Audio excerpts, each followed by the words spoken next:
prizes for OMS Stories. Visiting Bruce Nelson. I love that rocking chairs. Yeah. I might go to sleep in the middle of it. I saw you. I saw you just sort of hop right into that rocking. Did you look at all that rocking chair? Doesn't it just sort of mesmerize you? Yeah. Well, that's what they're for, you know. They're for old guys like us. Exactly. It's for sitting. This is when you sit on a, porch somewhere and sit and tell stories. And watch the world go by. That's right. Exactly, Irene. I love that. That's what Old Men Stories about. Good. It's about just sitting and telling old stories. You have a wonderful music shop. I mean, that place is cool. Well, I like it, but I'm not prejudiced. How long you had that? Oh, I started that in 1992. We're sometimes known as the best kept secret in Otter Tail County. Yeah. Yeah, I was talking to the guys at the gun club. They said, music store? Yeah. Then you have to get everyone. Uh-huh. Earhart, the gun club is about a country block from Earhart. So Yeah. Yeah, I don't shoot things, so I guess I've never been down there, but well, there's a lot of clay pigeons to shoot. well, I couldn't hit one if I did shoot it, so it wouldn't make any difference. Yeah. We had a neighbor years and years ago, and he was a crack shot, but when you watch him shoot, he'd shoot with a rifle, and his hand would go like this, and the gun would go round and round, you know. And I remember my uncle asked him, "How do you ever hit anything when your hand's always moving like that?" He said, "Still, you always seem to hit what you shoot at." Right. And he said, "Well, it's just a matter of pulling the trigger when it's on the target." That's right.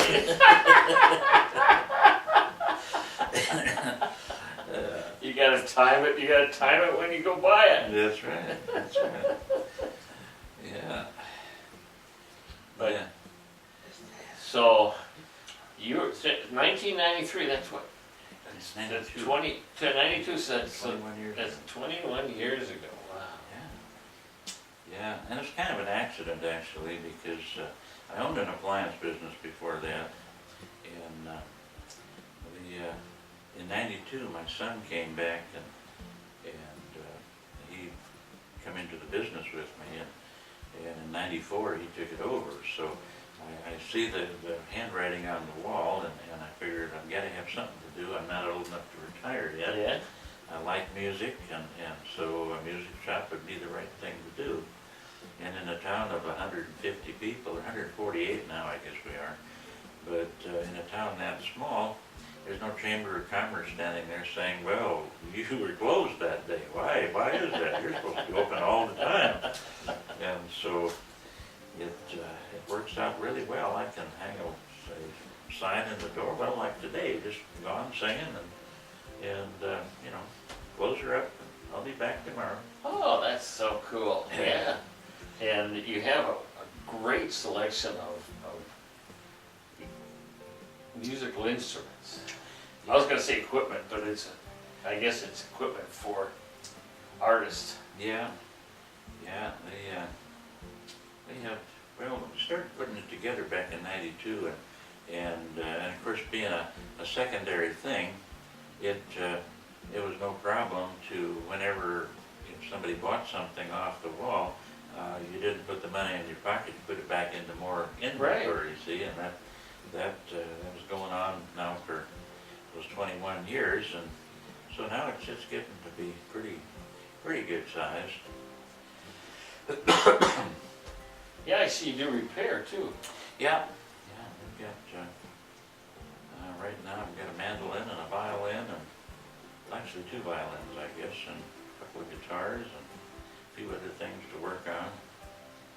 And you can see where my priorities are, because I'm here doing this instead of working on it. That's right. That's right. Well, I saw that young kid came in with that violin, and he handled it so gently, and that old one. That looks like quite a bit of work on that. Yeah, The biggest problem with that one was that there's one spot where the glue was coming apart a little bit, and fixed that, put new strings on it, and a new bridge, set the sound post and things, and that pretty well took care of that one. But the case it was in pretty tough shape. It had they call an old cardboard type case, and well, it's a little heavier than that actually, but it's kind of a pasteboard type of a case, and it was coming apart in several places, so we had to glue and reinforce that, and you know, it was a lot of fun. Well, yeah, I looked, his grandpa gave it to him, wasn't it? Oh. Yeah, and some of those, I haven't checked on this one, but some of them are just hundreds of years old, or well, not hundreds, but 800 years old in some cases. As a matter of fact, I have one that I play myself. It was made by a fellow in Wisconsin in 1913. Whoa. So this year it's 100. I should have a party for it actually. Yeah, have a fiddle party. Yeah, move around a little bit. So, that's real cool. I need, you said to me that I could actually, you can start guitar and learn it anytime. So, I was gonna say, well, get me one that I could just sort of hold in my hand and then sing while I was holding it. But it's like, but I could actually play it, huh? Yeah, there's no reason not. I go to Texas in the wintertime for 3 or 4 months, and that's a living example of that down there, because there are so many people that were working too hard, or didn't have the money, or didn't have the time, or they didn't have something to make it work, but they wanted to play a guitar. Right. And so now they're retired, and they have the time, they have the money, and so they go buy a guitar, and they basically just sit down and start to mess around with it. And in some cases they get pretty good. In some cases they're very mediocre. In some cases they're just not worth a hoot. But the thing is, they're having fun. Mm-hmm. And see, that's what life's all about, is having fun. So you just can't fault them for that at all. Oh, that's awesome. You know, when I was 69, I said, I'm gonna be a professional speaker. That's my next project. And then after that, I'm going to be a country western singer. That's good. I'm going to be a country western star. And my wife looked at me and said, "Yeah, that's right. That's what she." Yeah. Well. And I says, "That's my plan." I says, "I'm going at it." And so, when Bob, our friend Bob Poirier, started, I said, "Man, I got something magic happened where I'm starting a little early here. I got 2 years to go on my project, and country western's already coming into my blood here. I'm getting inundated with it. I love it." That's good. So I got out to my karaoke machine, and I practice a little on it now. And then I said, well, I got image is for me. I'm telling you a story now. So you always have to have you have to have a story-looking guitar, because I do a lot of videos. I do a lot of videos. Well, just don't do like a friend I was talking to a while back. As a young person, he got a real nice little Gene Autry guitar. Gene Autry in the front, Yep. all painted up, and Right. just a beautiful little instrument. But he didn't like that, so he sanded it all off and refinished it. But I do have a nice little having brick. a Gene Autry guitar right now it's a classic, Oh yeah, yeah. worth a lot of money. Yeah, yeah. But the paradigm is changing. We see that in Texas. It's about 2 years ago now. We were playing a New Year's Eve dance over in Brownsville. And we're playing for snowbirds, you know, the Yeah. people that come down, and they're all older people, 60 to sometimes 80, even older people. Anyway, we started out, and we always, when we do that, we play, the first hour is primarily all two-steps, maybe 2 or 3 waltzes occasionally, if they want to do it. But they're slow, medium, and an occasional fast one, but not much fast. It's pretty much slower, just to get them in the mood. And this little old lady comes up at the break, and she puts her hands on her hips, and she says, you know, she says, we're old, she said, but we're not dead. Don't you know any rock and roll music? Yeah.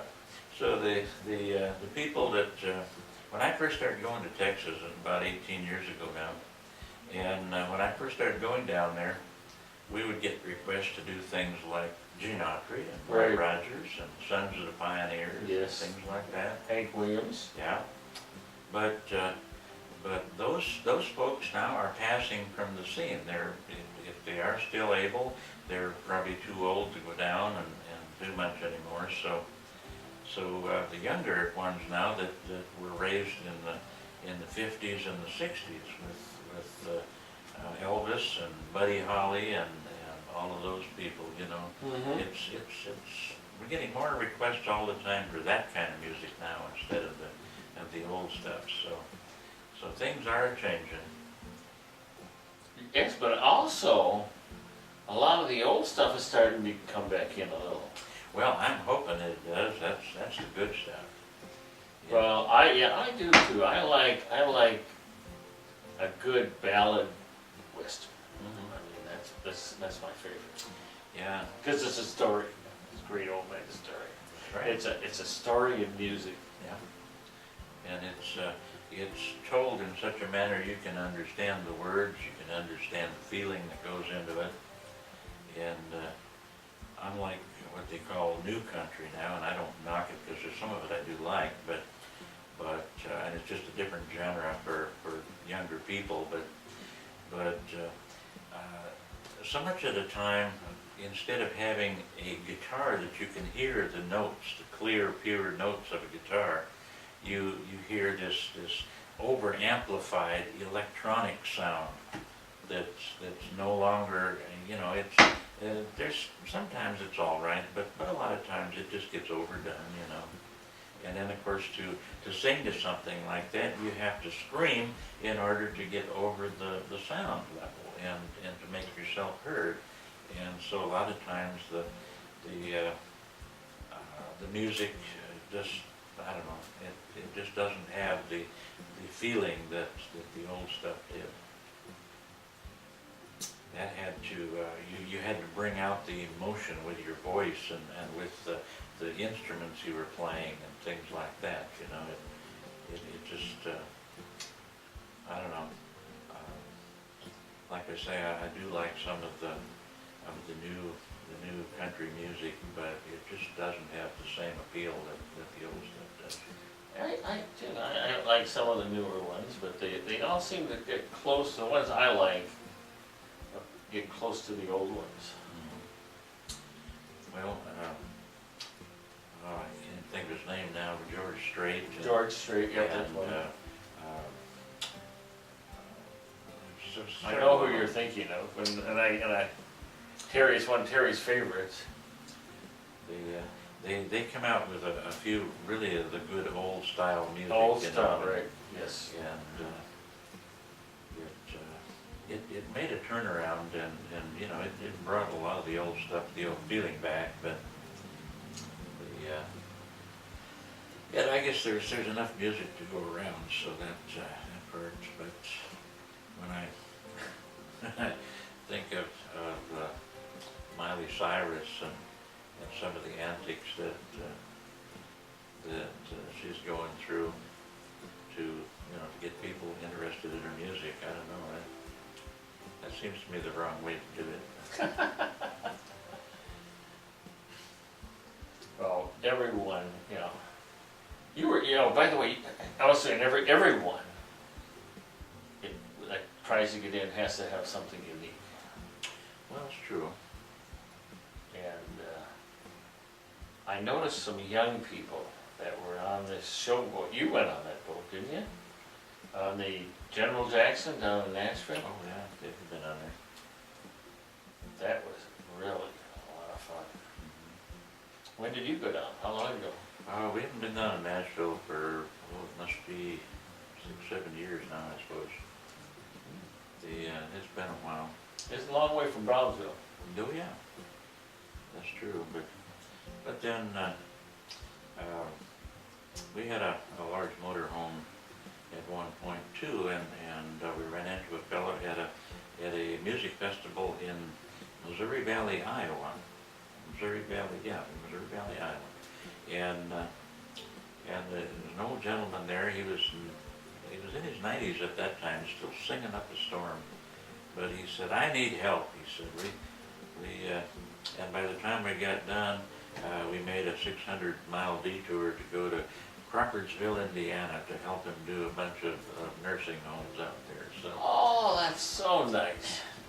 yeah, it was a fun party. And this old gentleman, he's passed away now, but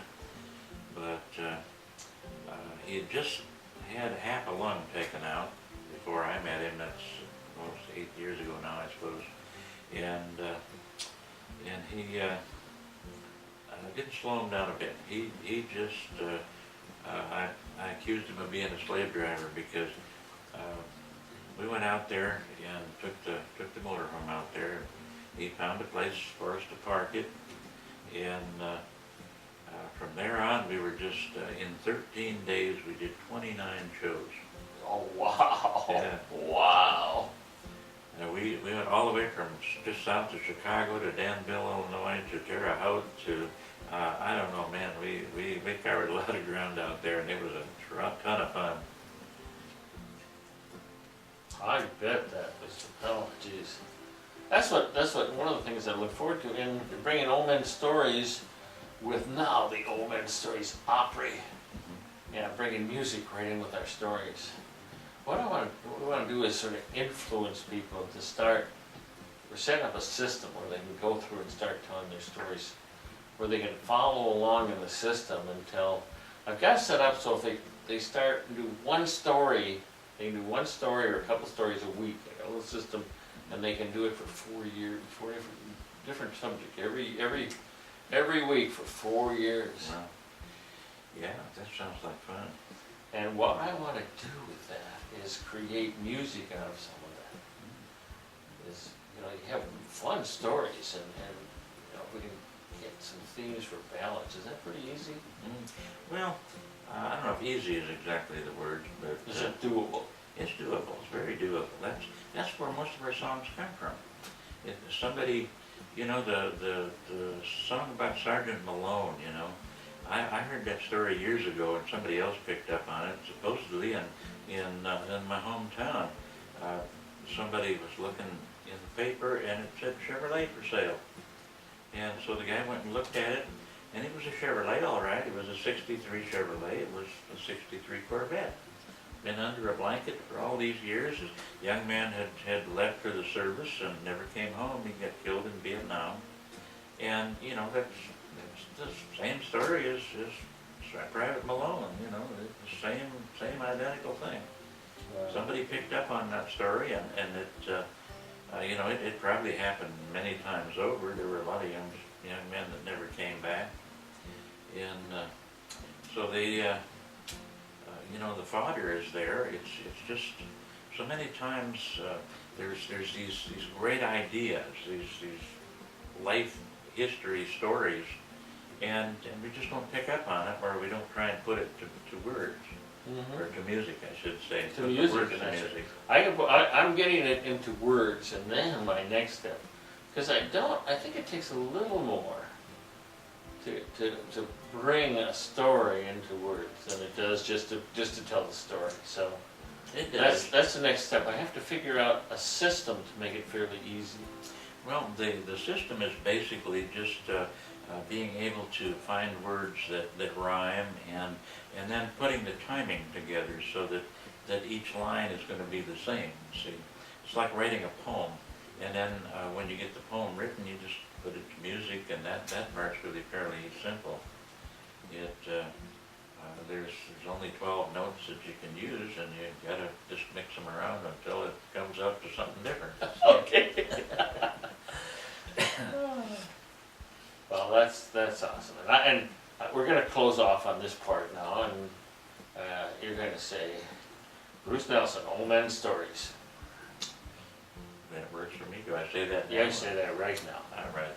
This is Bruce Nelson. This is Old Man Stories. Roland Wilits, Old Men Stories. Old Men Stories. One more day in a country western music store.